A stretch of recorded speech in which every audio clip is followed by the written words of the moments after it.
Now, what do I mean by associations? I mean that within the TBCSA stable, you've got ASATA, which is the Association of South African Travel Agents, representing the travel agent community or the travel management companies. You also have SATSA, which represent which is the Southern African Tour Operator Association. I may have butchered that a little bit. SATSA, you all know, it's led by David Frost. It is one of our members representing various subsectors, including accommodation, lodges, inbound tour operators, and so forth and so on. We also have the airlines sitting under ASA, which is the local and regional airlines. We also have BASA, which is the Board of Airline Representative representing the international airlines that come to South Africa. We have Savrala, which is the car rentals. We have FEDHASA, which is the hotels and B&Bs and restaurants. We've got Avea, which represent attractions, SABOA, NAASA, CISA, FASA, and the list goes on.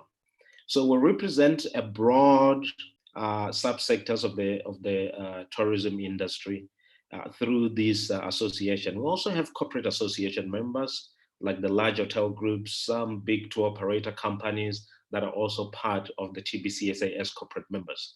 Now, our membership is not exclusive to only few people. It's anyone who can qualify to be a member. They can be a member. All associations that wants to join forces with us, they can come through. We represent, quite a large amount. We think that, we cover, in terms of the bed nights and the tour operators and the travel agents and everything else, around 80%. And we don't profess to represent everyone, because there are those that are outside of the associations that may not belong to associations that are members of the TBCSA. And again, TBCSA is the Tourism Business Council of South Africa. And one other big aspect that we do, we administer the collection of the tourism levy under TOMSA, Tourism Marketing South Africa. So that is collected through TOMSA, but TBCSA is the one that manages TOMSA and ensures that we collect the tourism levy that helps us to market South Africa as a tourist destination. So that's another part that we do, and we contribute that levy to the efforts that are made by either South African tourism or any other government entities that assist in marketing South Africa as a tourist destination. So that is the TBCSA in a nutshell. It has a board, which is elected every 2 years through the AGM. And then it has a management that's led by myself. We are a small, modest team that assists, our members. And also those that are not our members, we do assist. We do get involved in a whole lot of things, in other associations that are not TBCSA members that come to us and they say, we want to know about, certain, matters. We're able to assist. We're an open organization, so feel free to join any associations that's affiliated or not even affiliated. We will talk to anyone. We'll make sure that, we bring everyone together, and we'll make sure that the voice of the industry is represented. So that is the TBCSA in a nutshell. I can go on and on whole day, but we are a large association representing, interests of both big and small. I know that a lot of people think that TBCSA has only big companies. No, we have, the guest house associations, and we've got a lot of, medium and small companies. In fact, the majority of the association members, i.e. majority of members of your FEDHASAs, your SATSA, your ASATAs, these are small businesses, independently owned. Some of them are SMMEs, and we make sure that, we are representative across the board. And we are inclusive to anyone that needs to come on board. So that is us in a nutshell, and that's what TBCSA is. And we welcome any comments or anyone who wants to join forces with our association members to do so, and we are reachable at any time. Thank you, Shifira. Thank you for that overview. Let me just get into the thick of things here. I mean, why is it important to have one voice of the industry? You keep on talking about this. Can you maybe give us a sense in terms of one voice and why it's important, and maybe give us a sense of any previous achievements or things that you've delivered on behalf of the sector for us to get a sense of what you're able to do. Yeah. Thank you, Cesar. One of the most important things when you talk to government, both in a national or provincial or local government, it's important that we as a sector, we talk with one voice. Because the minute we go there with 10 ideas and 20 of this and 30 of that, government will look at us as an industry and say, well, you are not coordinated. We don't know who to follow or who not to follow. So therefore, we may not be able to do anything. I'll give you an example of certain things that we have done together with our association members. We have dealt with the issue around the unabridged birth certificates. The TBCSA advocated together with his association members from all spectrum, from Saki to BASA, to everyone else involved in our association. We will manage to sit down with Home Affairs and show them that it is important to remove the unabridged birth certificate. It is important to have more country-given visa waivers. It is important to deal with issues around NPTR and many other issues, that are important in our industry, be it issues at the airports in terms of lines. We are able to reach out to Home Affairs and have a conversation and able to get things going, and be it issues with the Department of Transport, and of course our own ministry, tourism. If there are issues that we need to deal with, we are able to deal with those issues. So it's important that we are one voice. And I can't stress this enough. If we are disjointed and we are trying to get things done, we will be talking and no one will be listening. So it's important that we talk to those associations that are out there. That's their job, to make sure that they get the collective voice. And I'm not saying that everyone will get their say. It's a democracy. We vote on various ideas and make sure that we take the ideas that are rooted in the majority. And of course, we can avoid the minority that are there, that are raising ideas that we believe are critical. Even if we are to vote, we need to make sure that we take into consideration those ideas. Issues around small businesses, issues around funding, issues around transformation. Those are the issues that we debate and we discuss and we push. Even as a TBCSA, we even have a transformation committee that deals with that, to ensure that we see transformation in our sector. So it is important, for us, for all businesses, big and small, independent, medium, those that are owned and listed at the stock exchange, and those that are family owned or community owned. It's important for us that every business survives and every business voice is represented, and we talk to government to ensure that our voice is heard. Okay, thank you, Phil. Let's now get into the state that you're in. We're in the middle of a pandemic, the COVID-19 crisis, as it were. Can you give us a sense in terms of what has TBCSA done so far, and what are the plans going forward? And I can maybe kick in afterwards and give the participants a bit of a view in terms of where we're at in terms of the recovery plan. But just before I get into that one, what has TBCSA been doing since the pandemic? Yeah.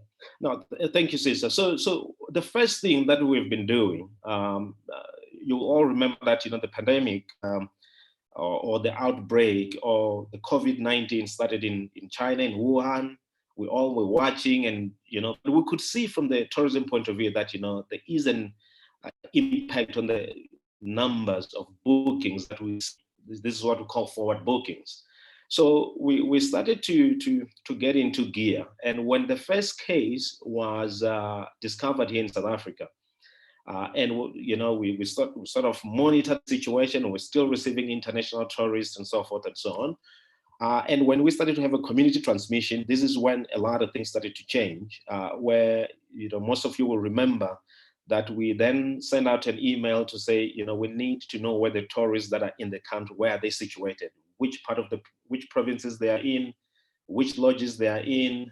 How do we make sure that we understand how many tourists are in the country, so that we can start the process of, should the tourist needs to be tested, we need to facilitate the testing.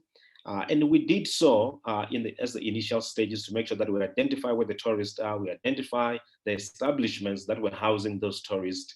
And I want to thank all of you for coming on board and really telling us, and filling up the forms to tell us, you have these tourists that are coming from these countries that have been identified as high risk, and some of them were able to be tested. And unfortunately, some of them were tested positive and had to be quarantined.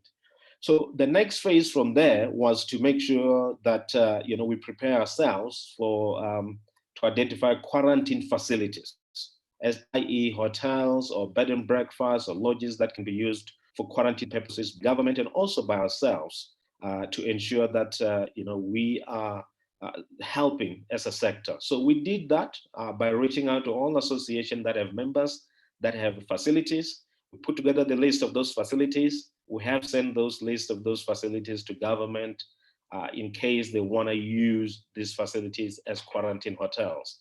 So that's one aspect that we did.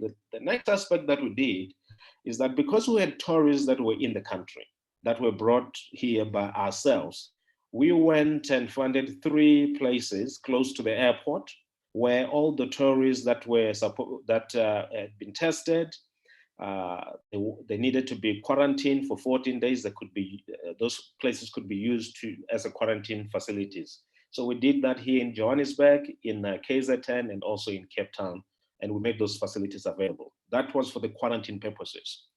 Now we had to, kick into another gear from there, because we saw that businesses were starting to struggle. We were getting into a point where forward bookings had dried up, cancellations that came through. We had to deal with cancellation. We had to deal with postponements. We had to deal with refunds. So after we deal with that phase of cancellation, refunds, postponements, we then had to deal with, what are we going to do as an industry? Because now we don't have any tourists coming in, don't have money to keep, funding these, operations that we have. So we then, through the Minister of Tourism, spoke to UIF, which gave us a preferential treatment to sign an MOU with them to ensure that we can process the UIF TS payments. That has had its own challenges. The challenges are still going. I meet with the UIF commissioner every morning. We chat briefly. We try to solve the backlog that's there. And there has been people that have received, the payments. There are those that are still going to receive the payments. We're still working on that. And if you have any questions, there is a platform that we created through associations, and also you can email the TBCSA directly. We will look into those things. Now with UIF, we signed a 12 months contract with UIF. Now the TS program is meant to last for 3 months. What we're going to be doing now is to talk to UIF to say, can we extend this 3 months to at least end of December? Because we know that we're not going to get any economic activity that is meaningful, and we won't be able to cover, the cost of our employees. So we will be having those discussions to make sure that, UIF extend the relief for the tourism industry at least until end of December, if there is money in the kit. So we are busy with that. We have started, talking to those guys. Like I said, the UIF processes are not easy. They have their own problems. And it is something that we're working on every day to make sure that, the big companies, small companies, medium size, everyone gets the amount of money that, they've applied for. So that is what we've done then. Then we move into the next phase of, because we have no economic activity, the president put together the risk-adjusted strategy to say, this is level 5 to 1, and these are the sectors that are going to be operating based on these levels. And one thing that we did as a TBCS is to say, we can't wait for that long. Let's say, for example, to go back into work in December, October, or September, we needed to produce some protocols that will guide our industry in terms of when do we open. So those protocols are pretty much, what are the things that we're gonna do to mitigate the spread of the virus? And we develop a huge document that covers all aspects of the industry to say, if you arrive at a hotel, this is the protocol that the hotel is gonna follow these steps to mitigate the risk, B&B, car rentals, and so forth and so on. So it is important that we deal with those protocols. We will be sending them back to everyone and to deal with the inputs. Thank you, Chief, and we'll be talking about it for a second. I think just the one thing I'd like to pause on for a second that's quite important is on that UIF tiers, right? Can you maybe explain then just to everybody in terms of how do I, as a small operator, interact through TBCSA to make sure that I can also claim UIF on behalf of my employees? Just systematically, how does it work? No, absolutely, Sisa. Now, the UIF tiers will work for those employees that are registered with UIF and the companies that have registered those employees with the UIF. So you can apply as a company on behalf of the employees, and the money is going to be deposited into the company's account. You will get an allocation spreadsheet that will tell you how much a certain employee gets. You can also do so as an employee. If you are UIF registered, you can apply yourself to get the UIF tiers. Now, that's only for those employees that are UIF registered. Now, there are those that have, UIF has been fast in others, they've been very slow on others. We have dealt with technical issues. There's been an increase in staff, and we hope that in the next month, when we see the next wave, we should be able to get some improvement. And by the way, there has been the applications that I have tracked. We have seen 50,000 employees that have are going to receive this tiers program from our industry. This relief. Now, this is coming from around 1,000, just over 1,000 companies that have applied for their employees. Now, I do know for a fact that there are those freelancers like your tour guides, that are very, very important in our sector, that are not registered with UIF. And I have received some few requests to look into the matter. And it is something that we're looking into it, because the tour guides are part of our community. They play an important role, and there are others who work within our industry that may not be registered for UIF, but they're as important. But it's something that we're looking into, perhaps, to figure out if there can be a fund for that and how we set it up and how that's going to work. But it's something that we're looking at. I can't promise anything at the moment, but it is on top of my list to really scrutinize it. But for UIF tiers, those employees that have registered with UIF through their employers, they should be able to get the relief that they seek. It's for 3 months, which is the initial period. We will be seeking to extend it at least until the end of the year. And if you have applied and you haven't received your tiers money for the past, let's say you applied in the past 10 days and nothing has happened, feel free to send an email so that we can look into it. You can send it to your association. There are many associations that are helping the members. You can send it to ourselves, but we prefer that you go through the associations that are helping out the members. But if you don't belong to an association, you can send it to ourselves. We will look into it. Okay. Thank you very much, Chief. And thank you, everybody, for just kind of giving me some leeway over there. It's quite important that you understand in terms of how and the power and the strength basically have been organized. You can tackle such things as the UIF if we have one voice coordinated, as opposed to 10,000 different voices screaming at the same time, where not much traction is going to be made. I think Chief already alluded to this, but what I'm going to do is I'm going to take you through a couple of slides, and these slides are basically the framing slides towards the recovery plan. I'll be putting to you a bit of scenarios over there, and then in the end, I'll give you a sense in terms of how we are going to move forward from there. Let me just go over here. I think there you go.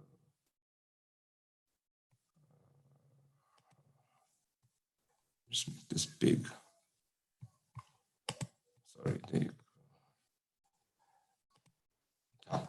So I think it's important just to spend a moment on this slide to give you a bit of a sense in terms of where we are.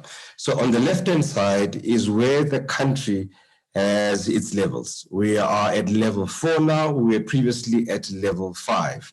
And the rest that you see there are merely, how can I say it? They are guesstimates, if I can call it that, based on the current trajectory. We have no clue as a country when we'll move to level 3, as an example, or level 2 or level 1. We have no clue how long we'll stay on level 4. It will all depend on the trajectory of the pandemic. If South Africa responds positively to the pandemic, we will move down to level 3 as an example. If we mess it up as a country, we move back to level 5. So therefore, those are the variables that are out of our control. And this is what the president took us through, I think about 2 weeks ago, in terms of the level themselves. As we stand right now, tourism is active at level 1 and a little bit in level 2. Level 2 is mostly for business tourism on that side. Now, here's where we're at, that if we sit at level 1 and level 2, realistically speaking, based on the current trajectory that we are seeing, right, where we've heard that September is likely to be the peak of the pandemic, right? It is likely that level 2 kicks in around November, level 1 kicks in around January 2021. That's based on the current issues, right? Now, tourism is ranked level 1 and level 2 based on its current form. And the key thing here is that government is looking at this and saying, well, we've got to hold the pandemic back, and tourism is about moving people in different areas. Now, the conversation that is happening, dear colleagues, and that's what I'm inviting all of you into, is that through the TBCSA and other partners is to look at what can be done, what protocols can be introduced, both health and operational, in order to move the sector being rated a level 1 to, say, a level 3 as an example, right? To de-risk the sector. It basically saying that in our current form, it's rated level 1.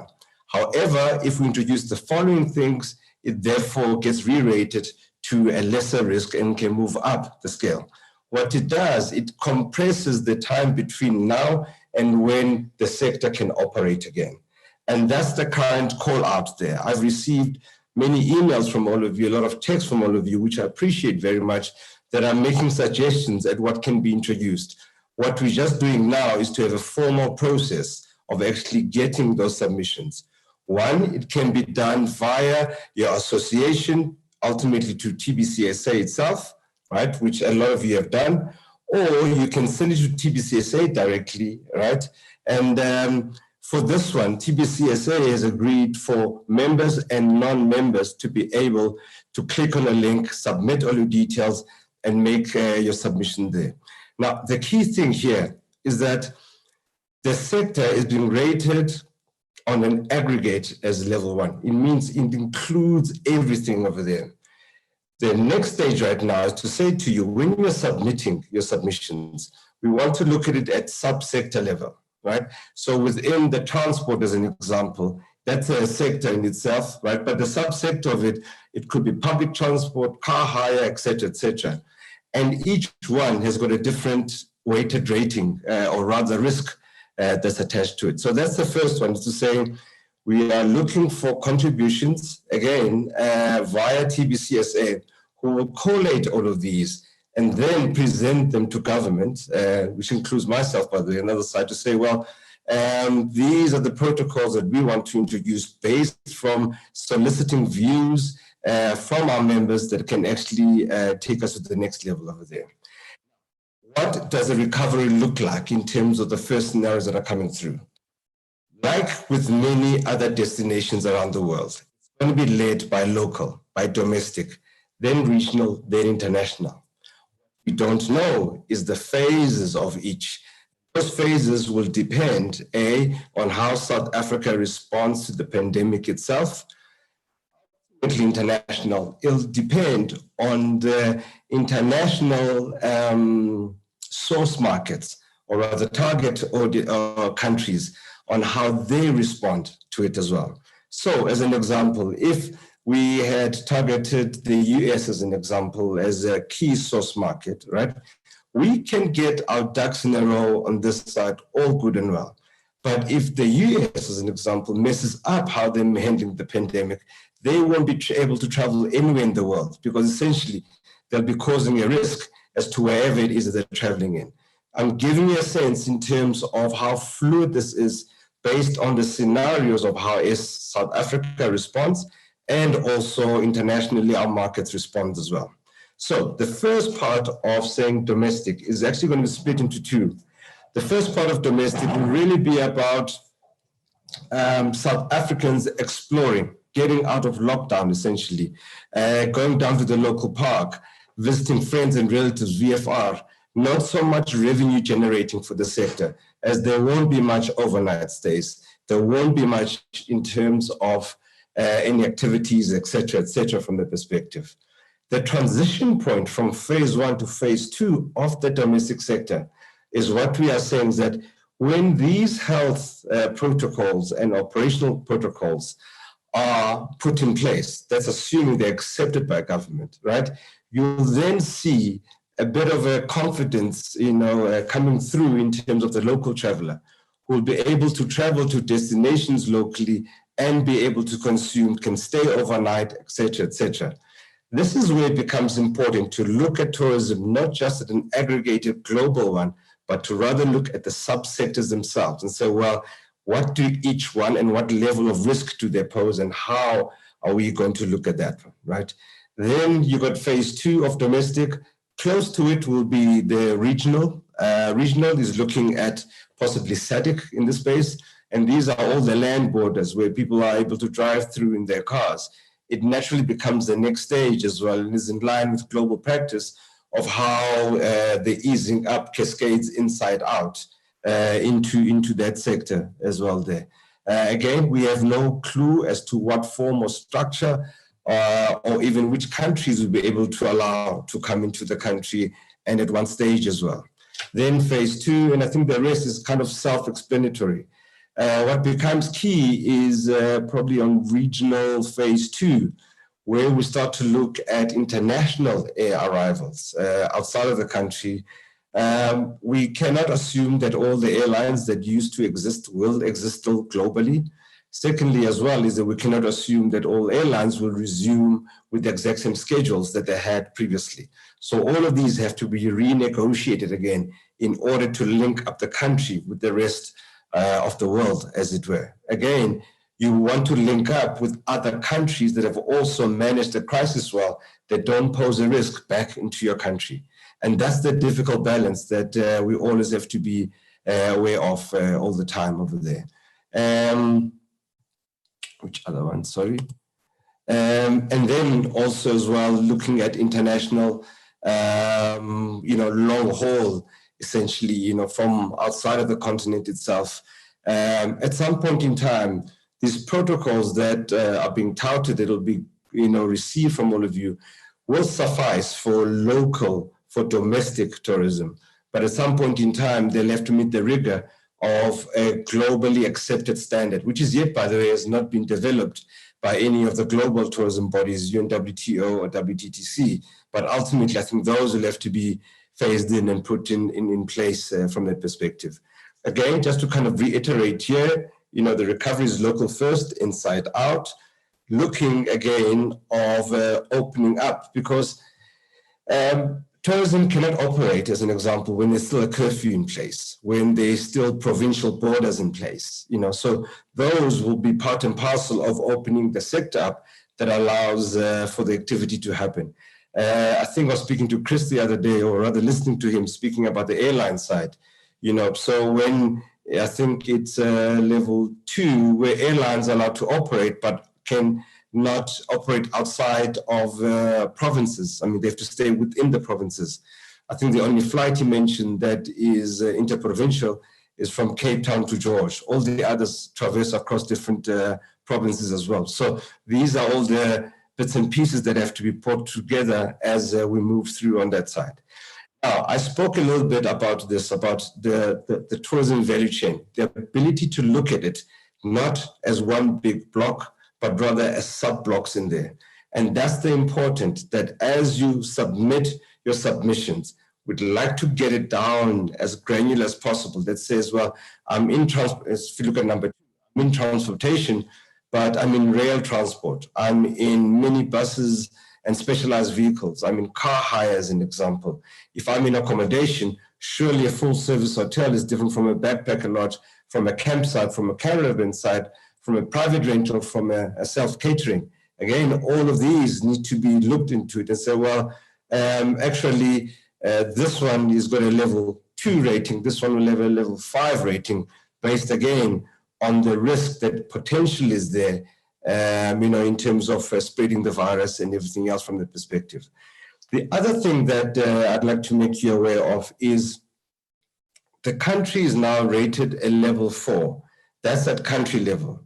There's expectation that will also be sub-country rated. The provinces will also get their own different, risk rating, and even right down to district level.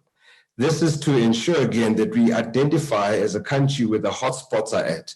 So whilst the self-catering facility may be allowed to operate in Northern Cape, as an example, that may have a level 5 rating because it's got less risk, it may not be able to operate in another province that has got a higher risk. I hope that kind of makes sense. So you've got to come up with these and overlay them, again, with the hotspots across the country as to where things are at there. This is just, again, the framing of it. The TBCSA, as I said, they've really agreed to saying we want to be the voice of the industry, and whether you're a member or not a member of TBCSA, we will solicit all the views and ideas and thoughts and bring them together and then propose them back to government in terms of how the different subsectors rate, number 2, and how the different subsectors will bring in risk mitigating strategies, these health protocols or operational protocols, in order for it to move forward. That's the key summary, basically, that we wanted to put out today in terms of where we are at in the process. If you're going to ask me in terms of what's the quickest way to get the sector up and running again, it is really to bring ourselves up. We can scream and shout and all we want, but I think if we want to get the attention that the sector deserves, is to break all of this up and say, again, I'm in car hire, which poses a lesser risk than a minibus taxi. So therefore, we should be able to operate sooner than possibly later on from that perspective. And I think that's the key thinking basically behind it. And if I may, I'm just going to pause for a second and I'll just allow Chifio to give his thoughts and views, and then we can talk about how everything fits together. Chifio, over to you. Thank you, Cesar. Thank you for your presentation. So one of the things that I've been talking about is that the risk matrix that government have put out literally says that we can only operate on the basis of what he says presented, in terms of, we will start to operate somewhere towards the end of the year. And as the TBCSA, we have been at pains, going to government to say, if we wait until end of the year, we probably will be waiting for nothing, because there won't be any hotels left. There won't be any, TMC companies left. There won't be any event organizers left, or conference organizers, or people who build stands and so forth and so on. There won't be any tour operators left. We will have nothing to reopen. So that is why we jump into action to say, what is it that we need to do as an industry now to show that we can be able to operate at higher levels, meaning at the levels that we currently are at now, be it level 4, level 5, or level 3. So we went out and went to our association to say, go meet with your members and let them tell us what is it that we can put together as protocols that will guide the operation of an establishment or car rental or an office or a cruise company and so forth and so on. Now, it's important that we do that as a sector to self-govern ourselves. So we put a draft document together that we got from all our association members to say these are the guidelines that will enable us to operate. In other words, it's the whole issue around de-risking, the industry to make sure that we are able to, to open certain aspects of the industry. And these are quite important because when you do these protocols, there are many small businesses that may not be able to apply this, and we're thinking around that as well to say, how do we help small businesses? We have one of our members, NAASA, which represent a lot of small businesses, i.e. guest houses and lodges. Now, if we don't assist smaller operators, be it the guys who are doing the shuttle services, and everybody else, when one person breach the protocol, the government is going to look at us all and say, well, you see, we allow you to open, but when you open, you did this kind of stuff, so therefore we're going to close you down. So we need to be careful of that. So we've developed these protocols through the inputs that came from our association members. We will make this available so that a lot of people can read. You can still make your final inputs. We are using the protocol documents, and this includes even the protocols for the airlines, by the way, in terms of moving people from the domestic point of view. Because if we wait, as we have seen with Comair, they're already on business rescue. We need people to be flying, following some level of protocols to move within provinces, be it only essential workers or permitted services that can be able to move around. And also we're saying that there are certain aspects of tourism that are not as risky, and therefore those should be allowed to operate. So it's quite important that we get this right from the sector's perspective, and we put this together and make sure that we follow them as the guidelines, and we're able to to show government that we can de-risk this industry. We will have seen from the president's newsletter, he said that we may be living with coronavirus for years to come. So if it's going to be here for years to come, we need to make a plan as an industry to operate within with this coronavirus and make sure that we mitigate the impact of it. And this is something that we're doing. We have been, talking to various influential people from businesses to assist us to really get, tourism ahead of where it is, now.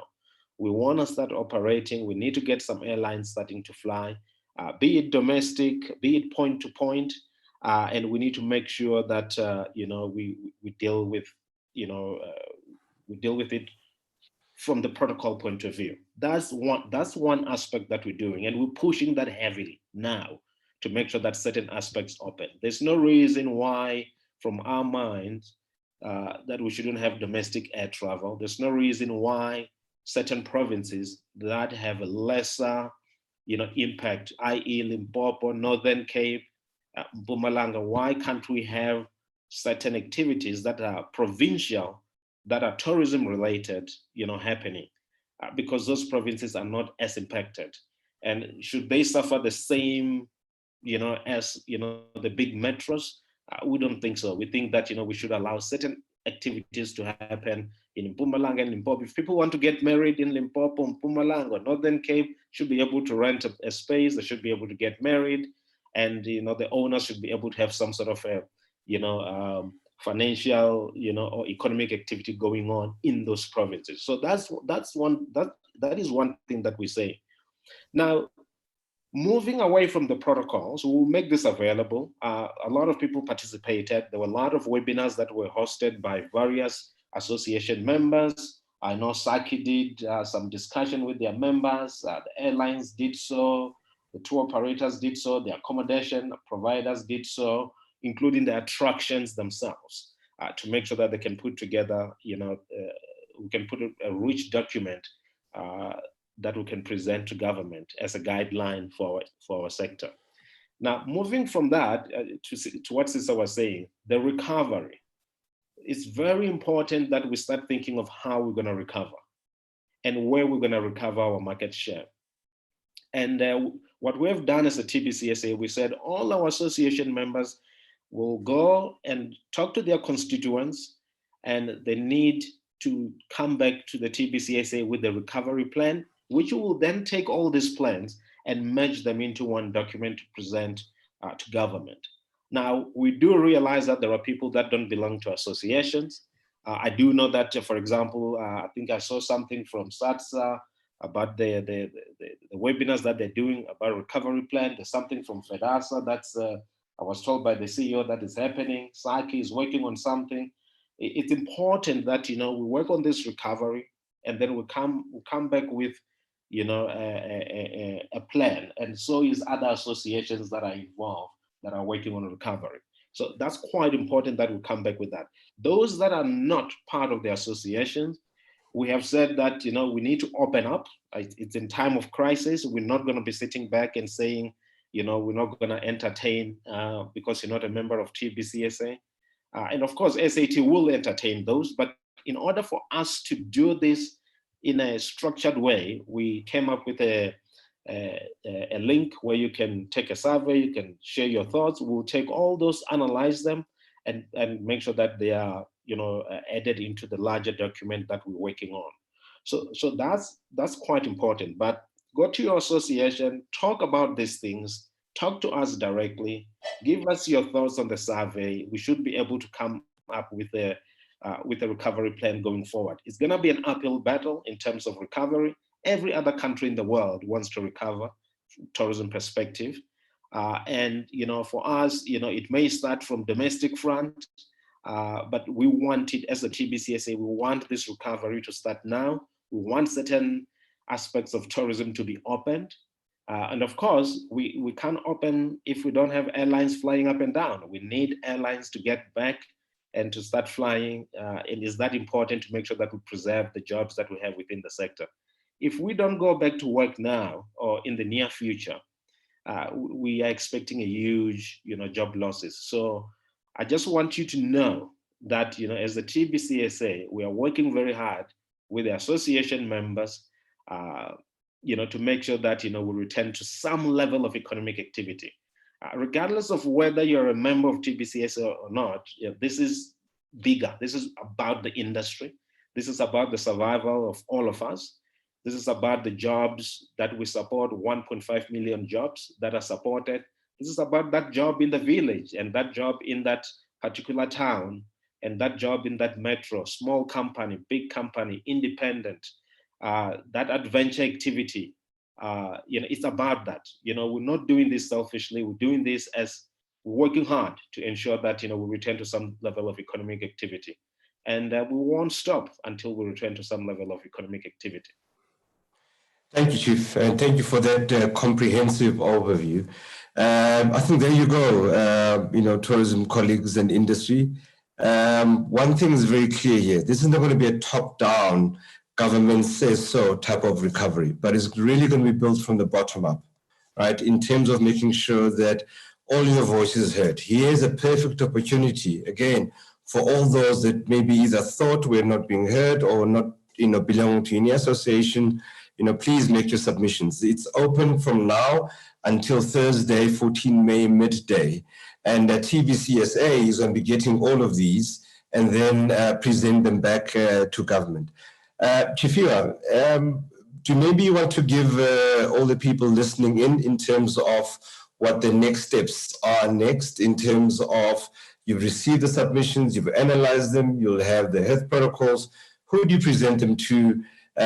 Who ultimately makes a decision, by the way, to say, well, it's now lifted, you can now re-rate to X, Y, and Z. Just maybe give us an insight in terms of how that is going to work out. Thank you, Cesar. As soon as we compile, the response from everyone, and as soon as we have workshop all the responses, and we'll put together a sound document that we believe is going to move us forward. We will present this to the Minister of Tourism because she's the custodian of our industry. And we will, sit down with the minister, walk it through together with their team, and their team is obviously SA Tourism and the department. Everyone has their own responsibilities to do, and we will motivate for the, this recovery plan to be implemented. And as soon as we've done that, the minister will take that forward. This needs funding. When you talk about a recovery plan, there has to be some money that's put aside to ensure that, we are able to market ourselves and return to some sort of normalcy, whatever that will mean then. So this will be presented to the minister. SA Tourism will be there. The entire department will be there. And we'll make sure that, we move forward, from that point of view. And just so I can, sort of contextualize again fully, is that everything that we do, we make sure that, we have a buy-in of the minister. And everything that we do, we make sure that, we present it, be it protocols. We make sure that the minister is able to present, for example, protocols, goes to the National Command Council, who makes decisions to make sure that, certain things can be opened.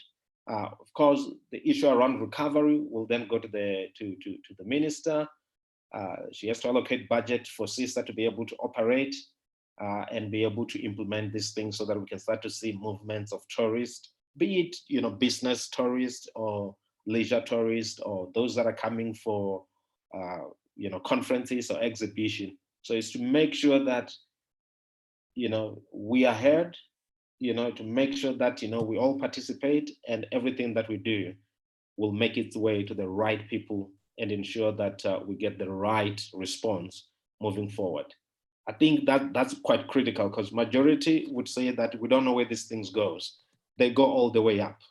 And just to add, we do get, opportunities here and there as a TBCSA to even meet with the president of the country. I've done so in several occasions, to present the tourism case, via different business forums like what we call the PPGI, there's BUSA. So we make sure that we participate in all those to represent the voice of tourism.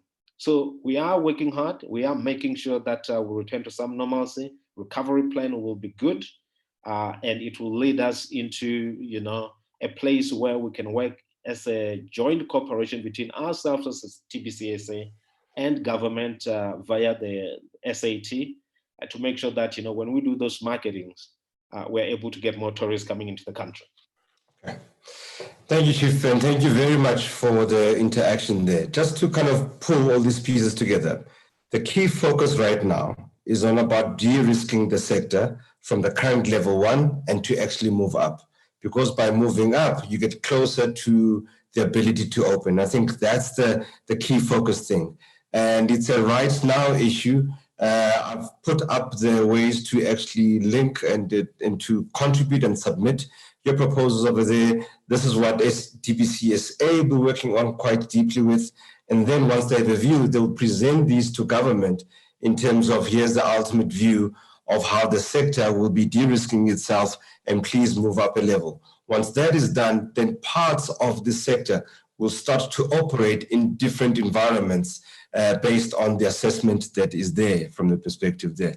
So again, I just want to say, please, please, please make your submissions, put them in, and make sure that it's actually concluded from the perspective. There are so many questions and there are so many chats that are coming through over here. Here's what we do after each run, by the way, because it's quite impossible to go through 165 questions, in a session. We compile these together, and it actually helps us with the next webinar that we're going to be having, so we can start to talk about the specific issues here. I've seen questions around in terms of the 3-pager presentation that was sent out there. We will be sending out to all the people that are registered basically on this webinar. So you will be getting it on your inbox. And again, please engage with it, have a view. It's the lay of the land. Let's just be smart in terms of what are the things that we're going to put in place in order to get to where we need to go to. Okay, Chifio, we literally have 2 minutes left. Any closing, sentiments that you want to share with us before I kind of wrap it up? Thank you, Cesar. I think that your participation as the industry is important. Please participate. Please share your views with us so that we can pull together this document. Just remember one thing is that we understand what you're going through. We are going through, to get through this together. We know that there are people that haven't gotten paid. We know that there are people that will not get paid in the next couple of months. We know that people have anxieties, as far as where they're going to get their next meal. Just know that we are in this together. We understand where we all are, and we will do this together. This is our industry. We've worked hard to bring it to where it is. We'll make sure that we rebound, we come back, and please talk to your association. If you're association members, work through your association and give us your feedback of recovery. If you don't belong to any association, feel free to use the link that we've sent through. Just remember, we are all in this together, and we are not gonna leave anyone behind. This is our industry. We'll fight for it. We'll make sure that we come out winning, and there's no other way around that. The only way is forward. Thank you very much. Thank you, Chifio. Thank you for your time. I really appreciate it coming through. Colleagues, thank you very much for tuning in and listening in. We will continue with the sessions. There will be more webinars coming through. And I'm just trying to find a pattern, maybe on a weekly basis, that we just start to touch base. And I will be bringing through different panelists and members who contribute different kind of views there. But for now, I just want to focus you. Please, let's make the submissions so that we can de-risk our sector and essentially move up a level. Thank you all. Thank you for dialing in, and have a fantastic day. Stay safe. Thank you very much. Bye-bye, guys. Thank you.